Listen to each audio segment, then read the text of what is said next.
Au programme de cette vidéo, énormément de choses. On va accueillir nos poules, on va faire énormément d'entretiens, on va démolir énormément de choses. On va découvrir le jointage à la chaux, on va péter nos murs, agrandir les espaces, installer des IPN. On va recevoir toutes nos tuiles, détruire notre toit, le reconstruire. On va être confronté à pas mal d'intempéries, de la neige, de la tempête, de la grêle. Poser des fenêtres de toit pour apporter de la lumière. Gérer aussi quand même pas mal de problèmes avec nos poules, chez le veto, etc. Il n'y aura pas forcément que des bonnes nouvelles. On reviendra sur la fosse du jardin qui nous a réservé énormément de surprises. Encore une fois, beaucoup d'entretien en extérieur parce que vous allez voir qu'on s'étale un peu partout. On va commencer à créer une terrasse unique en son genre. Bienvenue dans cette vidéo. À ce stade, ça fait 1 an qu'on est propriétaire de nos 3 maisons avec Philippe. On est toujours assez novices puisque pour l'instant, il y a plein de techniques qu'on ne connaît pas. Cette aventure nous dépasse complètement, mais c'est à chaque fois des énormes découvertes. On va les revivre ensemble. Donc accroche-toi. Bienvenue aux 3 maisons. C'est parti! On est déjà au 3e épisode de notre récap. Dans chaque épisode, on revit 6 mois de notre aventure jusqu'à arriver à aujourd'hui. Si on est bon, notre objectif, c'est au moment de la rénovation de la 2e maison, vous partager des vidéos un peu plus complètes et en direct de ce qui se passe. Ce format pour nous, c'est un moyen de vous remettre à jour sur toutes nos techniques et sur toute notre aventure. Et la dernière fois, on s'était quitté avec l'accueil de nos poules. On n'a jamais eu de poules de notre vie. C'est vrai qu'on a pas mal d'espace, on peut les accueillir. On a cette ancienne porcherie. Donc nous on va la transformer en poulailler. On a reçu 4 poules de réforme, elles ont environ 1 an et demi, 2 ans. Donc ça c'est des poules qui de base allaient partir à l'abattoir. Et pour 3 € la poule, nous on les a récupérées pour leur offrir une seconde vie. C'est vrai que c'est des poules qui, quand on les voit, elles font peine à voir. L'élevage intensif, c'est assez violent. Et ici nous on veut leur faire vivre leur meilleure vie.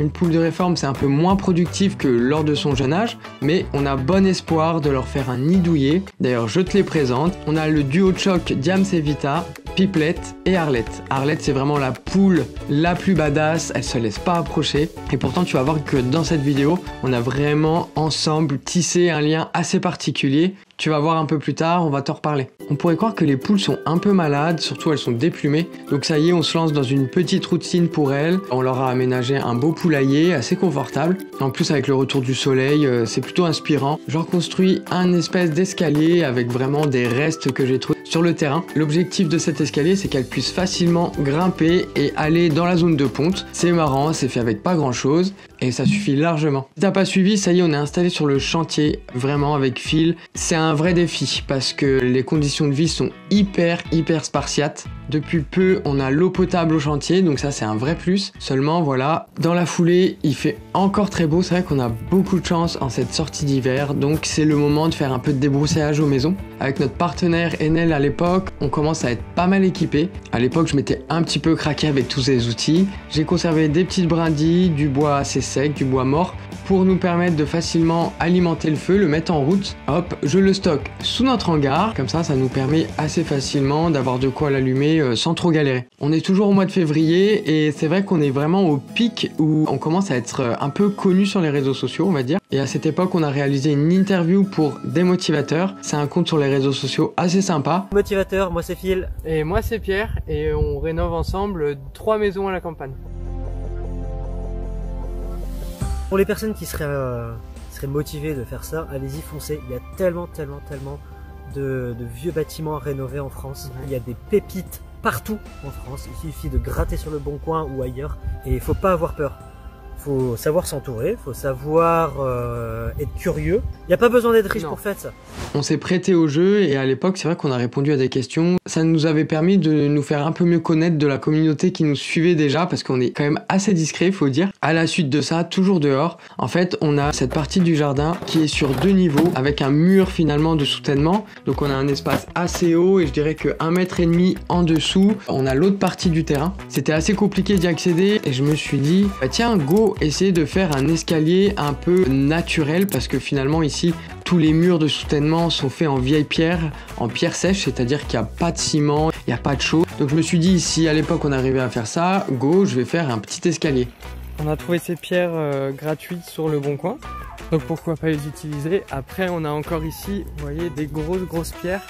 Je pense que je vais les mettre en fait sous les pierres que je vous ai montrées, histoire que ça maintienne un peu le tout. Et bah c'est parti.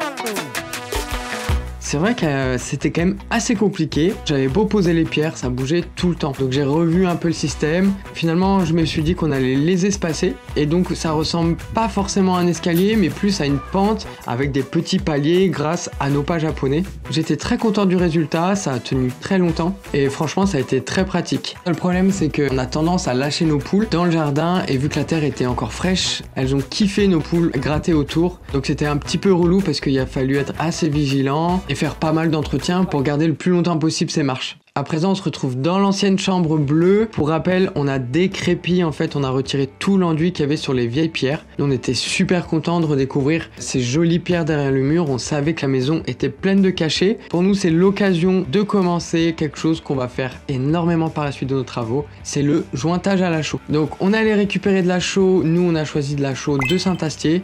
Qu'est-ce que c'est la chaux? En fait, c'est de la pierre calcaire réduite en poudre. La chaux, on vient la mélanger avec du sable et de l'eau. Et après, au moment du séchage, ça va prendre, ça va refaire comme de la pierre. C'est un peu le béton de l'ancien temps. C'est quand même bien moins solide, mais après ça reste hyper résistant et c'est parfait pour faire le jointage entre les pierres. D'ailleurs, petite technique, avant de commencer à rejointer les murs, il faut de préférence humidifier le mur. Donc là, à l'époque, ça paraissait un peu fou, mais j'y suis allé directement au tuyau d'arrosage. C'est très important parce que la pierre a besoin d'être humide pour que la chaux après adhère bien sur elle. C'est vrai que pour nous, c'était quand même quelque chose d'assez cool. J'étais très content de faire tout ça. Je filmais un petit peu toutes les étapes. J'ai pas hésité d'ailleurs à mettre mon téléphone dans la bétonnière. C'est très pratique d'ailleurs d'avoir une bétonnière à ce moment-là parce que ça va parfaitement mélanger. D'ailleurs, nous, des conseils des gens du village, il fallait que le mélange tourne au moins 20 minutes pour être sûr et certain que le mélange soit parfaitement homogène. Ça, c'est hyper important.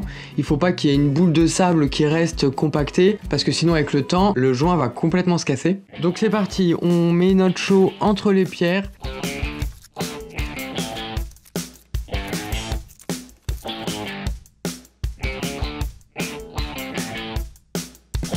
Par contre, c'est vrai qu'au début, on était un petit peu dubitatif parce que finalement, on recouvrait un peu les pierres et le mur, finalement, il était bien plus beau sans les joints. Mais en fait, c'est parce qu'il manquait une étape très importante, c'est le brossage. Donc on n'attend pas, on gratte, on utilise des brosses métalliques.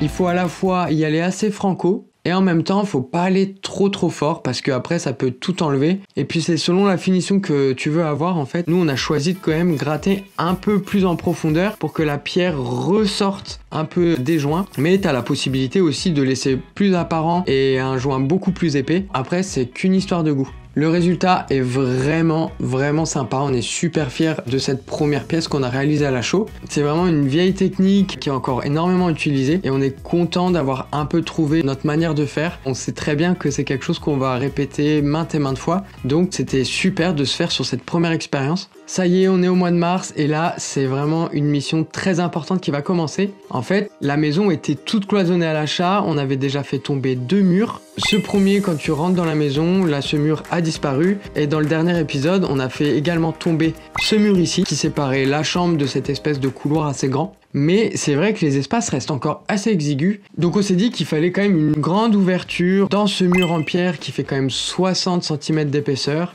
Et là, alors pour le coup, vu que c'est quelque chose qui nous faisait assez peur, surtout d'un point de vue structurel, on voulait pas prendre de risques, on a fait appel à des maçons professionnels. Il y avait un avantage, c'est qu'à côté de la porte déjà existante, il y avait un placard. Et ça allait correspondre à peu près à la taille de notre arche qu'on voulait créer. Donc c'est quand même agréable parce que pour une fois, on va regarder les gens faire. Honnêtement, j'avais très peur en voyant l'évolution des choses, c'est-à-dire que c'était pas si difficile que ça de faire tomber les pierres et casser le mur, mais c'était plus d'un point de vue structurel. C'est vrai qu'on n'avait pas la connaissance de savoir ce qu'il fallait mettre à l'époque pour maintenir le mur au-dessus, donc on était très content de confier ça à des pros. En même pas une journée, finalement l'espace est déjà ouvert. Pour pas que ça s'éboule entre temps, l'artisan a mis des étais, etc. Notre chat, c'est vrai qu'en plus, il vit sur le chantier, il découvre ça d'un œil un petit peu dubitatifs en se disant mais qu'est-ce qui se passe dans cette baraque? Et puis maintenant c'est bien beau d'avoir fait tomber ce mur, mais il faut évacuer les gravats. Ça a pas pris trop de temps, mais c'est vrai que c'est quelque chose d'assez relou. En plus on n'a pas de benne, donc les gravats on les met dehors et on sait très bien qu'à un moment donné on va devoir à nouveau les évacuer à la main pour les emmener à la déchetterie. Mais bon c'est pas grave, on fait place nette dans la maison.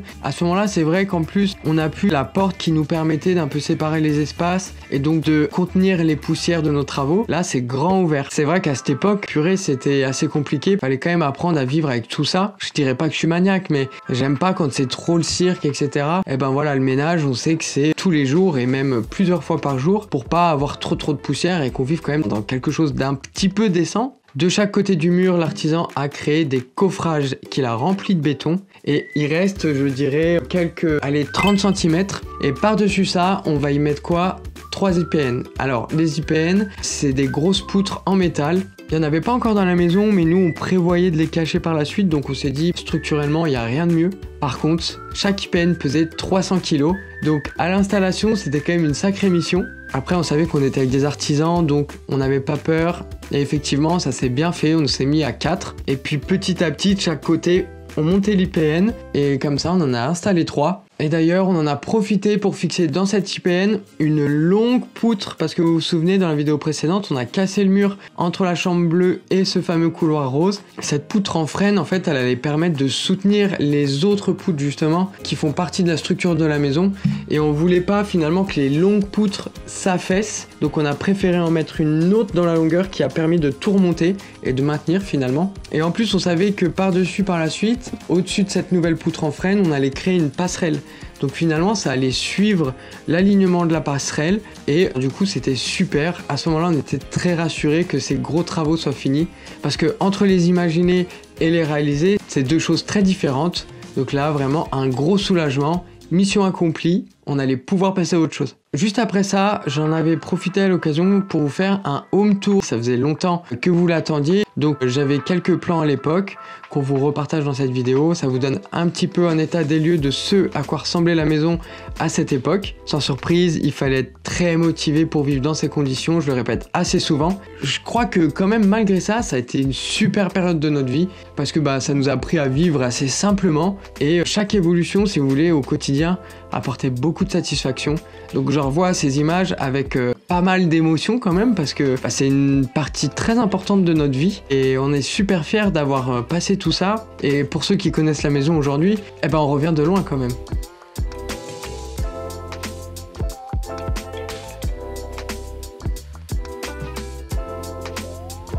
À cette époque, il restait encore pas mal de joints à la chaux à faire dans les murs en pierre. Donc on n'a rien lâché. On s'y est remis et puis une fois terminé, encore une deuxième satisfaction de voir que notre technique elle s'est encore améliorée. Franchement c'est top, on est trop content.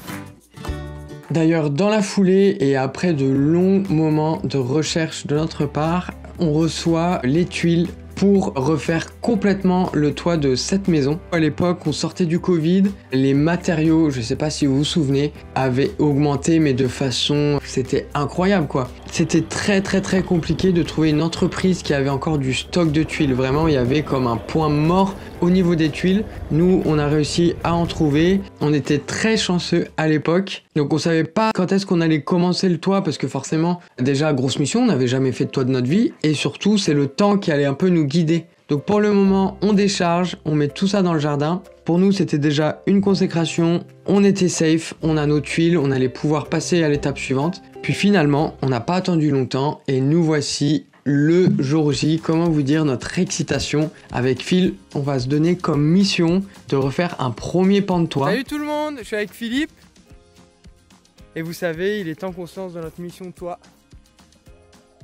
Donc aujourd'hui, on s'attaque enfin à cette mission assez périlleuse pour nous. C'est une grande première. On a bien répété, etc. Vous en faites pas. Mais c'est quand même un peu de pression. Sachant qu'on a en plus que 3 jours à coup sûr de beau temps.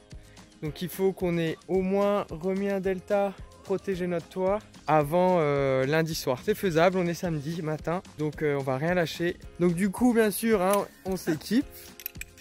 Wow. On va s'attaquer à la première partie du toit parce qu'on se voyait pas tout faire d'un coup, faut quand même se dire qu'on est que tous les deux. Donc pour nous, c'était bien de faire un premier côté. On est gâté avec le temps, il y a un soleil, il y a une ambiance, je peux pas vous dire, on est trop content à ce moment-là de retirer toutes les tuiles.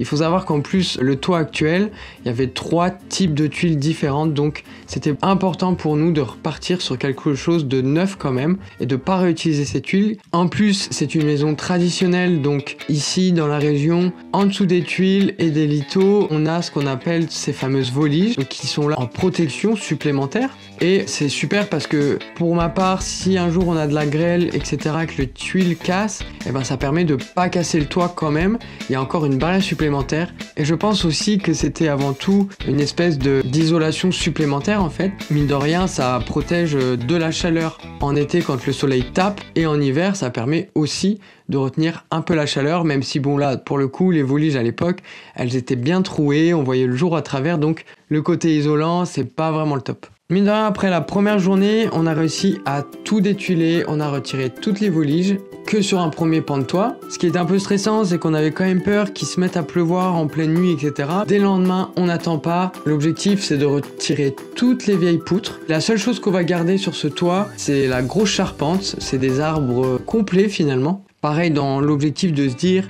par la suite, quand on va refaire tout propre, tout neuf, ça va donner beaucoup de caractère et rapporter ce côté traditionnel que vraiment on adore.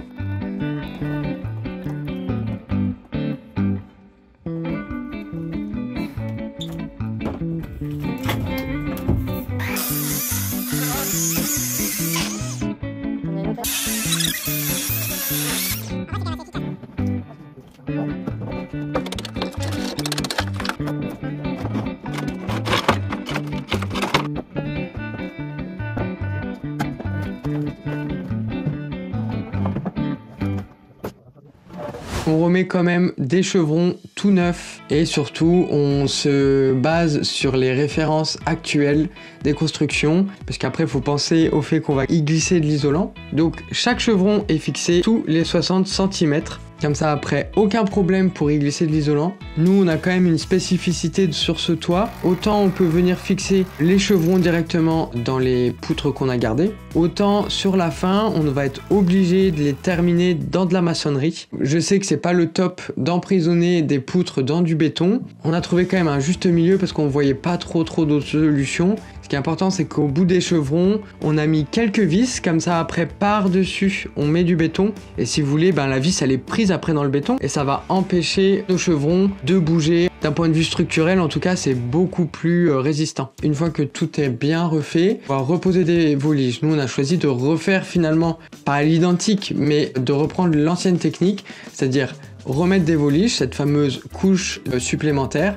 Donc c'est plein de planches. Ce qui était un peu compliqué pour nous à l'époque, c'est que les planches, elles n'avaient pas toute la même largeur. Donc ça a été un vrai puzzle pour nous parce qu'il faut essayer de les imbriquer plutôt comme ça. Sinon, si on les mettait comme ça, les unes à côté des autres, vraiment il fallait qu'elles viennent un peu s'imbriquer, encore une fois, pour améliorer la structure du toit.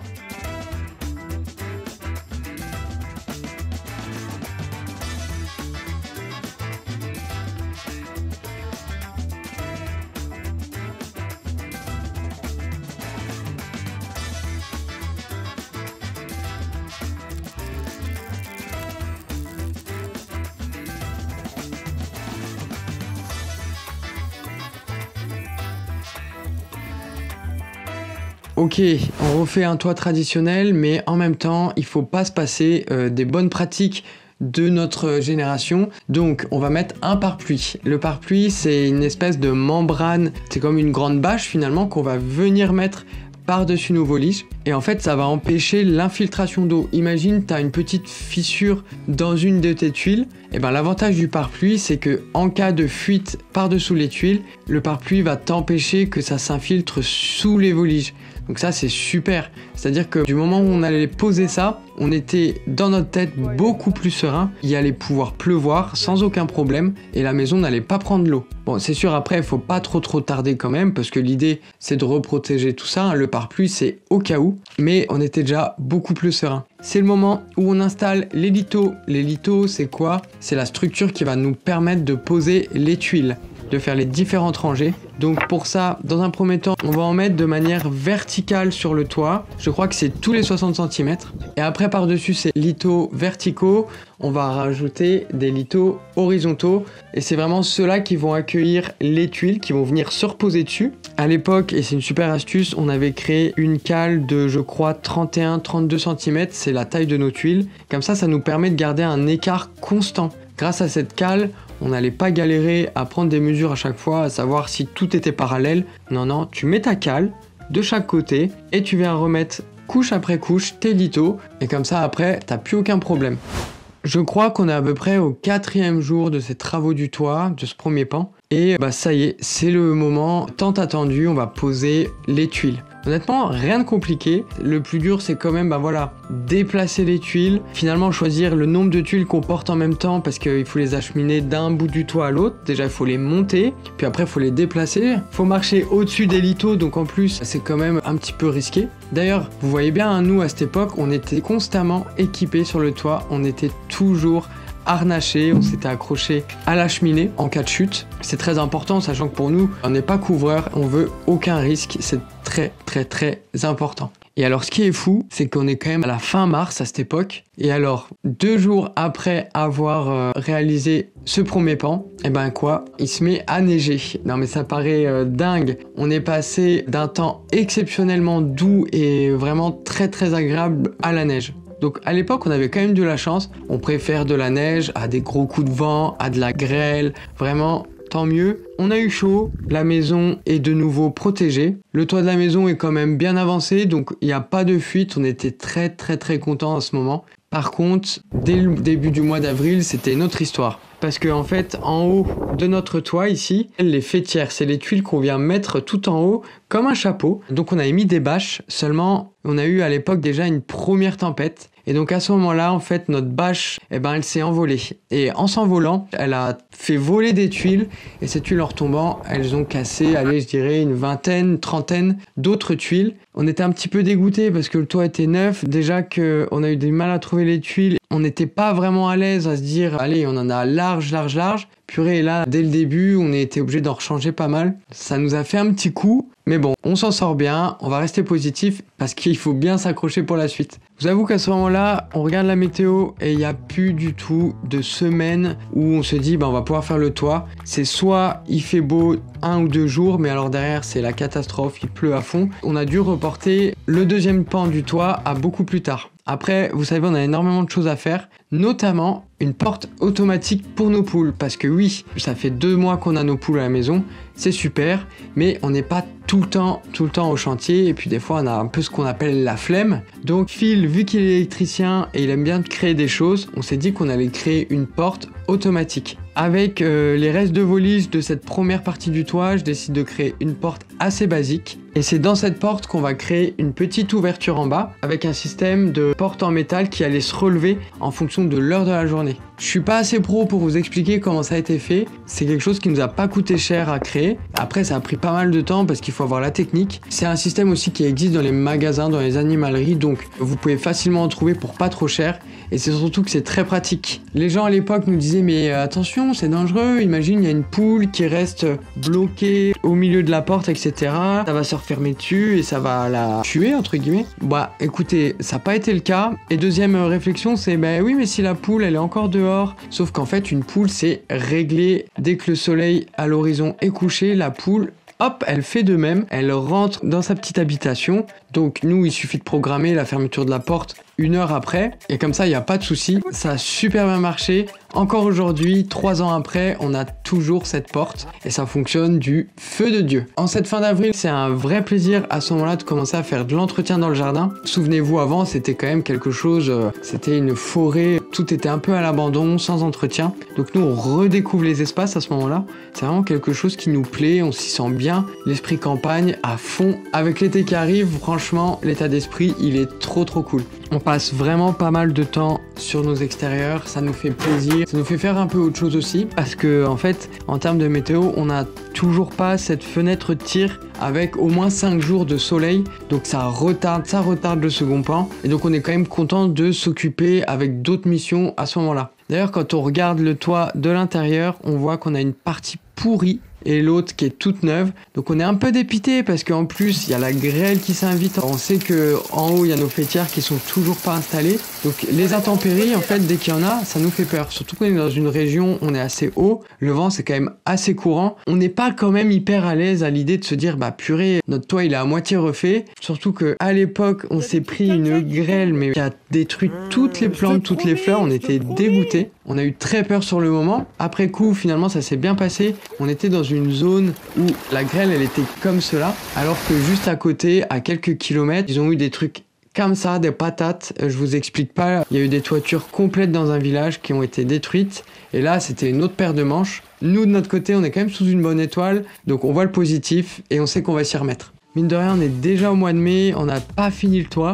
Par contre, il y a quelque chose qu'on a quasiment depuis le début qu'on a racheté les maisons, c'est des fenêtres de toit. On en a 6, on les a pas payées très cher. D'ailleurs, je tiens à vous dire, ce ne sont pas des Velux, parce que des Velux, c'est une marque à part entière. Velux, c'est vrai que c'est un peu comme le Scotch, c'est une marque également, on devrait dire du gaffeur ou de la bande collante. Attention, des fenêtres de toit, ce ne sont pas forcément des Velux. Avant de refaire le deuxième pan, du coup, on s'est dit, bah, autant nous familiariser avec la pose de ces fenêtres de toit. De chaque côté du toit, on allait en poser 3, donc on s'est dit, allez, let's go, on va se lancer dans le premier. Première étape, il faut qu'on retire quand même les tuiles à l'espace où on veut mettre le Velux. Couper le fameux delta, venir aussi couper les voliges, faire la structure autour du Velux au niveau des chevrons. Une fois que c'est fait, c'est le moment où on installe le cadran du Velux. C'est là qu'on vient mettre le cadran de la fenêtre. Pour l'instant, c'est pas ce qu'il y a de plus compliqué. On va y revenir un peu plus tard dans la vidéo. Ce qu'il y a de plus compliqué, c'est toute la partie autour avec le delta, parce que s'il y a une petite fuite au-dessus du Velux, au niveau des tuiles, voilà, ça peut être une catastrophe. Vous allez voir qu'il faut prévoir des espèces de gouttières en pare-pluie. À l'époque, on a voulu quand même aller assez vite. On n'a pas tout filmé parce qu'on en avait 3 et on voulait vraiment être focus dessus. On s'était dit que dans tous les cas, en plus, on aurait pu vous en reparler après parce qu'on a toujours ce second pan de toit à faire avec 3 autres fenêtres de toit. Salut à tous. Bon bah hier, vous avez vu, on a posé un premier Velux. Et franchement, on est trop content. Aujourd'hui, on va se mettre un peu plus la pression et on va en poser 2. On va essayer d'en monter un chacun. Bon, c'est pas une course. Mais vu qu'hier, on a passé 6 heures pour en monter un. Et en fait, on a surtout perdu du temps avec les plans, etc. Je pense que là, aujourd'hui, on arrivera à en monter 2 en même temps. Donc, on croise les doigts et on vous tient au courant. Finalement, c'est vraiment pas ce qui prend le plus de temps. Ça nous prenait, je pense, une journée entière pour poser un Velux chacun. C'est faisable. Encore une fois, le plus compliqué, c'est pas tant de poser le Velux, mais de s'assurer tout autour de l'étanchéité pour éviter les fuites à l'avenir. Et c'est vrai que c'est une mission assez risquée. Ça y est, on va dire que ce premier pan de toit est quand même assez fini. On voit depuis le toit nos cocottes et ça me permet de vous faire une transition parce que à ce moment-là, il y a quelque chose qui cloche chez une de nos cocottes. Ça concerne Arlette. À l'époque, vous avez partagé un peu cette histoire sur les réseaux, ça vous avait beaucoup touché. Qu'une de nos poules a été blessée par une autre ou a été infectée. Et en fait, sous son petit cul, il y a eu un trou à peu près comme ça d'une pièce de 2 €. C'était assez dégoûtant. On voyait toute la partie digestive et on s'est dit que c'était un peu étrange. Ça nous faisait un peu peur et puis on voyait bien qu'elle souffrait, la cocotte. Donc on l'a emmené chez le veto. Le veto, quand il a vu, il a dit ah oui, là il y a quand même un gros problème. Nous on s'est dit bah malheureusement va falloir la quick. Et puis alors pas du tout, le veto lui très optimiste. Il voyait que la poule était malgré tout en forme, bien en chair. Elle causait tout le temps. Il nous a dit bah écoutez, on va la mettre sous antibio pendant quelques semaines. Et puis vous allez lui faire un petit enclos. Donc on a pris un carton. Je lui ai fait un petit nid bien douillet. Je lui ai dilué son antibiotique dans l'eau. Et puis on lui a mis ses graines. Et puis pendant 2 semaines, elle était comme ça à part dans une partie de la maison. De toute façon la maison était dans un état tellement catastrophique. Finalement elle était bien à l'intérieur. Et d'ailleurs tous les jours, 2 à 3 fois, il fallait qu'on lui lave la plaie avec de l'eau et puis un espèce de pchit cicatrisant. Et mine de rien, de semaine en semaine, ça s'est complètement refermé. Vraiment on avait juste plus que l'impression qu'il y avait une espèce d'égratignure. On était mais alors trop surpris de sa reprise. De base, en plus, Arlette, c'était la poule la plus réticente aux humains. J'arrivais jamais à la choper. Mais alors là, comment vous dire, elle sentait vraiment qu'on s'occupait d'elle, qu'on lui faisait énormément de bien. Et je pense qu'elle sentait aussi elle-même que ça allait mieux. Elle était devenue presque collante parce qu'à un moment donné, la journée, on l'a relâchée. Et finalement, dès qu'on sortait, etc., elle venait se coller à nous. Elle passait tout son temps avec nous. Elle était trop en kiff sur nous deux, quoi. Donc ça, c'était une super nouvelle. Et d'ailleurs, une autre bonne nouvelle, ça y est, on a notre fameuse fenêtre de tir pour nous attaquer enfin à ce deuxième pan de toit. On est trop contents. Franchement, c'est un état d'esprit pour nous tellement agréable. Il fait super beau, on met la radio. On sait que la première journée, il faut juste tout casser. Donc honnêtement, c'est trop cool. On redétuile, on retire à nouveau les voliges. Le soir, on se retrouve encore avec un toit complètement ouvert. On est positif, mais alors par contre, il faut dire que le chantier, lui, est dans un état catastrophique parce qu'il faut imaginer que tout ce qu'on détruit, tout le bois, on le jette directement. Après, ça se retrouve dans cette partie du jardin. En plus de devoir refaire le toit, on se dit purée, mais encore tout ça évacué. Qu'est-ce qu'on va faire de tous ces restes du toit? Franchement, ok, on avançait bien sur la maison, mais alors le reste du chantier était dans un état un peu pitoyable. Donc ça, c'était un peu quand même la note négative. Plus on vit sur place à ce moment-là, donc c'est un peu relou d'être toujours dans cette atmosphère un peu de bordel. En plus, sur notre toit, au moment où on retire tout ça, on se rend compte que dans les murs, les rats, en fait, ils se font plaisir. C'est leur maison aussi à eux. On redécouvre plein de graines, plein de morceaux de plastique pour créer leur nid, des petits coins douillés, etc. Du coup, on a dû aussi recréer des hauts de murs propres. On a remis de la chaux pour faire quelque chose de sain, repartir à zéro. Et après ça, au moins, on allait pouvoir retuiler et refaire le toit de manière un peu plus propre. Par contre, après ces 2 premiers jours, on n'a toujours pas remis nos voliges ni quoi que ce soit pour nous protéger. Et alors, c'était pas annoncé, mais on a vu au loin des gros nuages arriver et c'était des gros nuages d'orage. D'ailleurs, je me souviens qu'on a un plan sur lequel on voit bien les impacts vraiment juste au-dessus de nous. On s'est dit, mama, qu'est-ce qui nous arrive? C'est pas possible, on n'a rien pour nous protéger. Il va se mettre à pleuvoir dans quelques heures. Donc là, c'est pas le moment de mettre le pare-pluie, mais on n'a pas d'autre choix. Il va falloir qu'on mette le pare-pluie pour au moins nous protéger de cette averse qui s'annonce énorme. Le voisin, il arrive en renfort. D'ailleurs, encore merci à lui parce que ça nous a aidés. Sans lui, franchement, on n'aurait pas eu le temps de tout recouvrir avant l'arrivée de la pluie. Il s'est mis à pleuvoir juste après. On a eu vraiment beaucoup de chance. Heureusement, le lendemain, on retrouve un temps quand même assez clément. Donc, on retire tout et puis c'est reparti. L'objectif, c'est retirer l'ancienne charpente. Pareil, de ce côté-là, on garde également les anciens arbres qui font la grosse partie de la charpente. C'est des arbres, ils sont là depuis la création de la maison. C'est du chêne, ça n'a pas bougé, c'est en super état. Ça n'a pas du tout été attaqué par les termites ou ce genre de choses. Aucune raison de les changer, ça allait apporter beaucoup de charme par la suite. Encore une fois, on a dû refaire de la maçonnerie sur l'ancien bâti pour tenir tous les chevrons. Et puis mine de rien, comme ça a avancé. Après ça, à nouveau, les voliges. Et là, on a été coupé par quelque chose d'assez exceptionnel. C'était la première fois qu'on allait vivre ça. C'est les obats de notre village.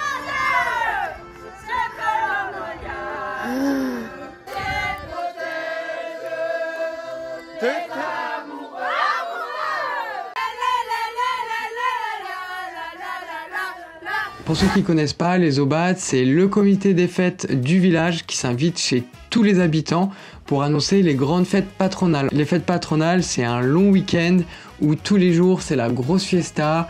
Il y a des concours d'organiser, des soirées dansantes, des soirées DJ où tous les jeunes de la région se retrouvent. C'est un peu la discothèque du coin. Donc pour nous, c'est une grande première. C'est l'occasion vraiment pour eux de s'amuser avec nous. Et surtout, contre une bière, c'est l'occasion pour nous de leur faire un peu de travail parce qu'on savait que la première fois ça a été beaucoup de boulot d'acheminer les tuiles. Donc on s'est dit avec Philippe, go, faites-nous une chaîne humaine et vous nous transférez comme ça les tuiles jusqu'à les mettre sous le toit parce qu'on allait pouvoir les passer par les trous des fenêtres de toit. Pour eux ça a pris 10 minutes et pour nous ça aurait pris plusieurs heures, donc c'était déjà ça en moins à faire pour nous par la suite. En plus de ça, ça met une super ambiance, on se dit qu'on a choisi un spot exceptionnel pour notre projet. On est trop content, aussi bien de nos maisons, de nos avancées, aussi et surtout de l'ambiance dans laquelle on se trouve. Ça nous a vachement motivés pour la suite. On retourne au boulot, on termine la pose des voliges.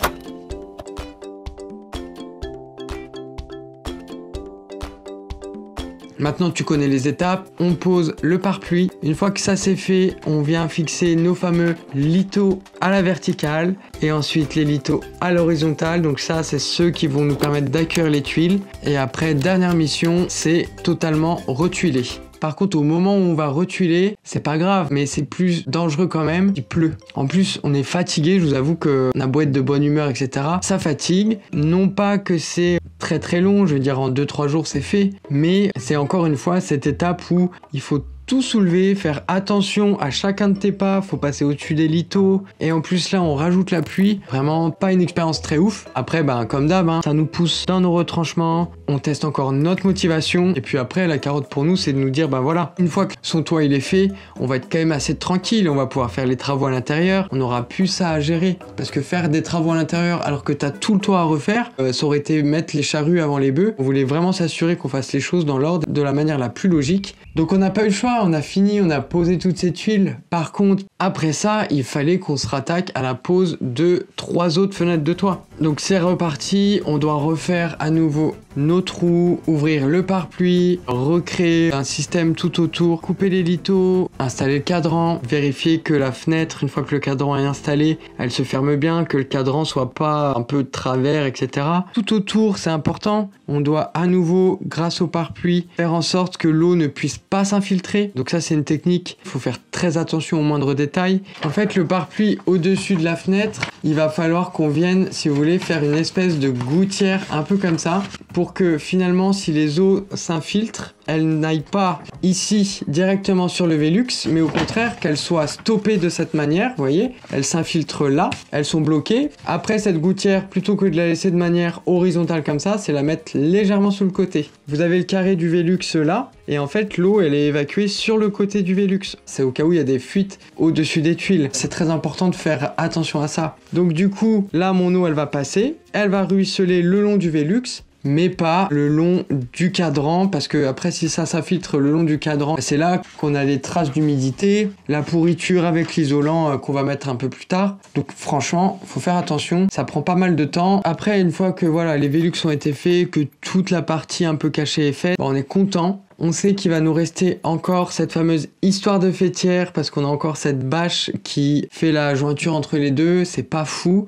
Et on va avoir aussi les tuiles de rive, c'est les tuiles qui viennent au bord du toit, le long du mur. Donc ça va prendre encore du temps et on va pas avoir ce temps tout de suite, sachant qu'en plus de ça, on n'a pas une très bonne nouvelle à vous annoncer puisque à ce moment-là, malgré tous nos soins, toute notre attention, tout notre amour, notre petite poule Arlette, elle est décédée. On pense qu'elle a eu quand même pas mal de difficultés à la suite de sa blessure et malgré que ça s'est refermé, elle a eu beaucoup de mal à pondre. Et la douleur était trop forte pour réussir à évacuer l'œuf. Et donc ce qu'elle nous a fait, une ponte interne, c'est quand les œufs finalement ne sortent plus et commencent à s'accumuler dans le corps. C'est pas glorieux et vous imaginez la suite. Le corps ne supporte plus, la poule se bloque et préfère rendre les armes. Donc pour nous c'était quand même une première déception parce que c'est la première fois que j'avais des animaux autres que mon chat. Et puis en plus on s'était quand même vachement investi dans le soin. Et c'est vrai qu'à ce moment-là, waouh, je m'attendais pas qu'une poule ça me retourne autant que ça. Je pense que si on l'avait pas soignée, il n'y aurait pas eu tout cet attachement finalement autour d'elle. Donc un petit coup de mou. Je perdais aussi mon arrière-grand-mère à l'époque. Donc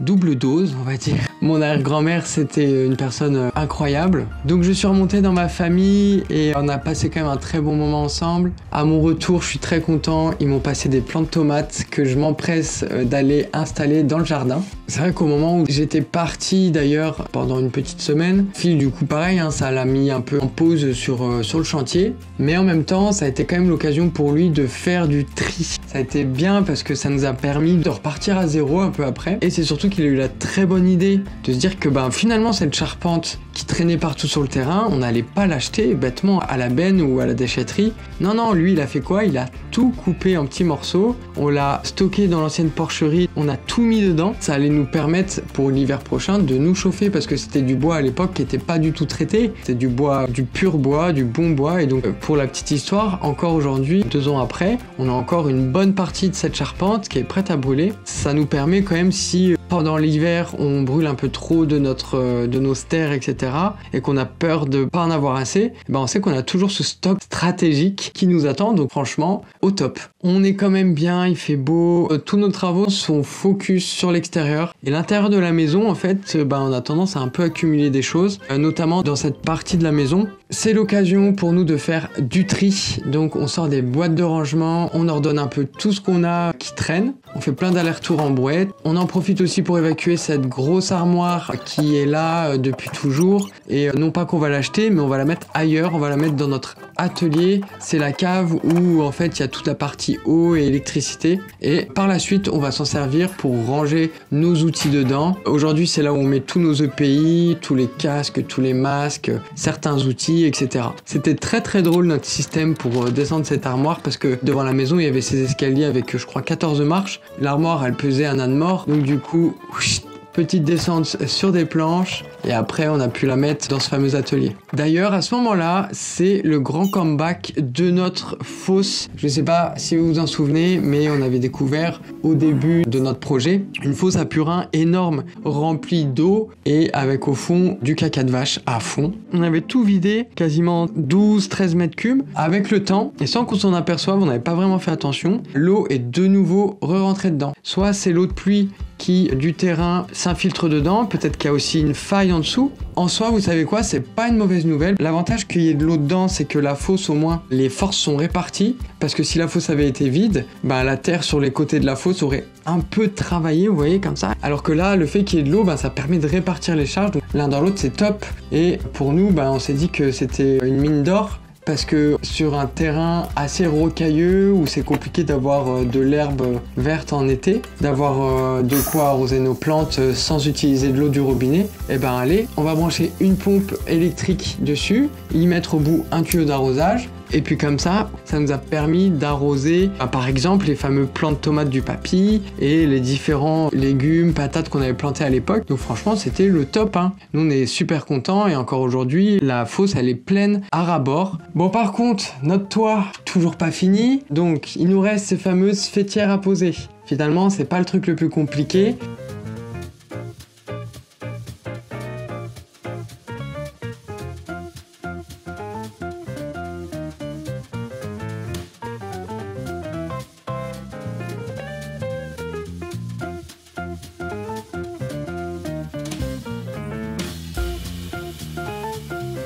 Ce qui était un peu compliqué, c'est que notre toit, il est pas comme ça. C'est pas un rectangle vu d'en haut. Notre toit, il est un peu comme ça. Et c'est pas un rectangle parfait. Donc du coup, nos tuiles, une fois arrivées en haut, il a fallu les couper. On les a fait sur place pour pas avoir à faire des allers-retours, à descendre, monter du toit, etc.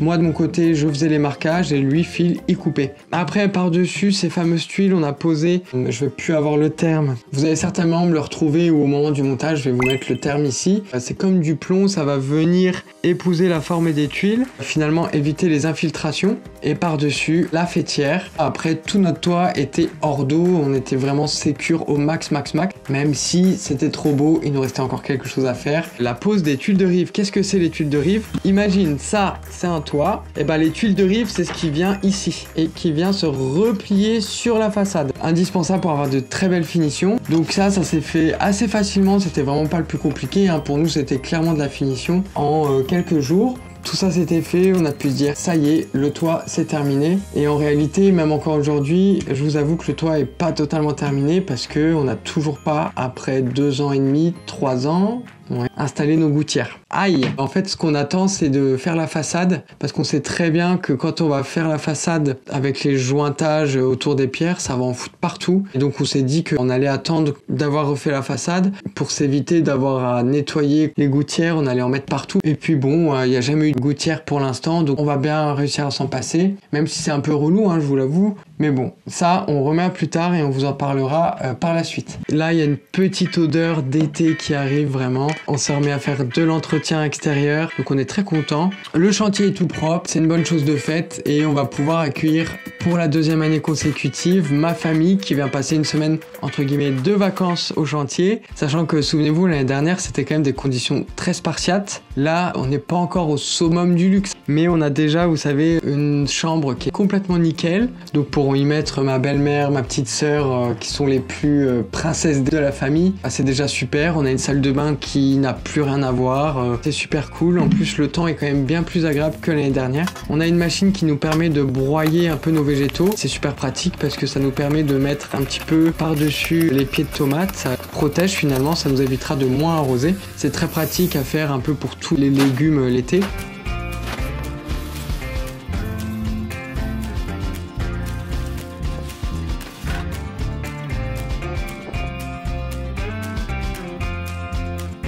Avec la famille, on en profite parce que, ok, c'est l'été, mais nous on a pris de l'avance. On s'est fait livrer nos stères de bois pour l'hiver prochain. C'est pas logique et en même temps c'est hyper logique parce que c'est au moment où le bois coûte le moins cher. Vu qu'il n'y a pas de demande, c'est les meilleurs moments pour l'acheter. Donc tous ensemble, dans la joie, la bonne humeur, on range tous nos stères de bois.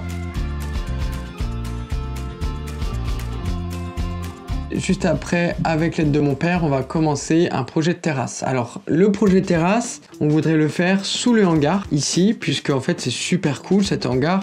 Par contre, nous, on n'a pas d'engin agricole. À l'époque, c'était pour garer les engins agricoles. Nous, on voudrait y faire un endroit de vie pour l'été. Vraiment, on se prend à rêver à une cuisine d'été, un grand brasero, une grande table, terrain de pétanque. Vraiment, on n'a pas de limite. On commence avec mon père à installer des plots de béton pour y accueillir ensuite des bastins et commencer en fait la structure de la première partie de la terrasse. Parce que là aussi, si vous nous suivez, vous allez voir que dans le temps, il y a plusieurs parties de terrasse qu'on réalise au fur et à mesure des années pendant l'été, parce que c'est un peu notre chantier bis, c'est le chantier supplémentaire qui est pas prioritaire mais qui apporte un côté vraiment cool à la qualité de vie sur le chantier quoi. Donc une fois que tous les bastins sont positionnés, il faut qu'on les fixe. On va utiliser des équerres pour ça. On les fixe directement sur les parpaings, comme ça a une bonne structure. On est certain que les bastins vont pas bouger dans le temps et je peux vous assurer que depuis ça n'a pas bougé d'un poil.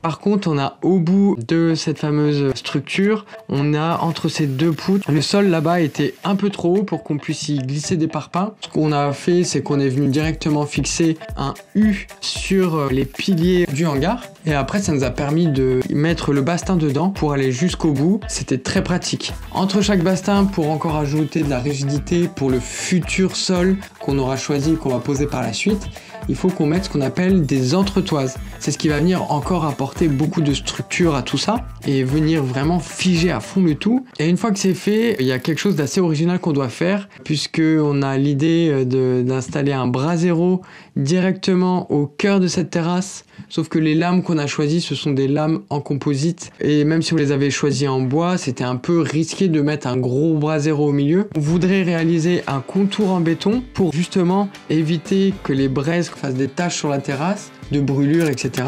Donc on commence à coffrage pour réaliser un truc qui va un petit peu ressembler à un jacuzzi, vous allez voir. Le coffrage, il est basique, hein. J'utilise des restes de nos fameuses voliges du toit et avec des amis on va réaliser du béton qu'on va couler dedans. Donc pour commencer on doit créer une petite dalle qui va accueillir un peu le brasero, ça va être vraiment notre structure de base. Après dessus je me lance dans la fabrication de coffrages avec les voliges du toit qu'on vient de réaliser. C'est hyper basique, pareil c'est la première fois qu'on fait des coffrages comme ça nous-mêmes. La dernière fois qu'on en a vu c'était au moment où l'artisan avait créé la base pour accueillir les IPN lors de notre ouverture dans le séjour. On y glisse du béton, bien sûr on y a mis de la ferraille hein, pour que structurellement ce soit impeccable. Avec les amis, on se lance dans cette aventure. Bon, vous voyez, pas forcément équipées, elles étaient en claquettes à l'époque. Bon, ça nous a pas empêché de réussir tout ça. Après, il restait plus qu'à tout décoffrer. Et à ce moment-là, on se retrouve avec une espèce de structure qui ressemble à un jacuzzi dans lequel, en fait, par la suite, on va pouvoir mettre notre brasero. On y mettra des tuiles, etc. tout autour. Et après, des jolis gravillons pour créer une safe zone pour pas que le brasero avec les brindilles, le feu, la chaleur, ça brûle la terrasse, etc. C'est de la pierre, donc il n'y a pas ce risque de brûler, etc. À ce moment-là, c'est pour nous le moment de faire une pause la première pause complète de Phil et moi depuis le début du projet. Donc on va prendre quelques jours de vacances, s'éclipser du chantier pour vraiment un petit peu nous reposer, on en avait vraiment besoin. On s'arrête là à ce moment-là et on reviendra motivé l'année prochaine pour continuer ces travaux au niveau du hangar. Pour toi qui regarde cette vidéo, c'est la fin de ces nouveaux 6 mois. Là, on est au stade des 1 an et demi. On espère que tu as pris toujours autant de plaisir à regarder cette vidéo. Quant à moi, j'ai plus qu'à te dire à bientôt. C'était Pierre depuis les 3 maisons.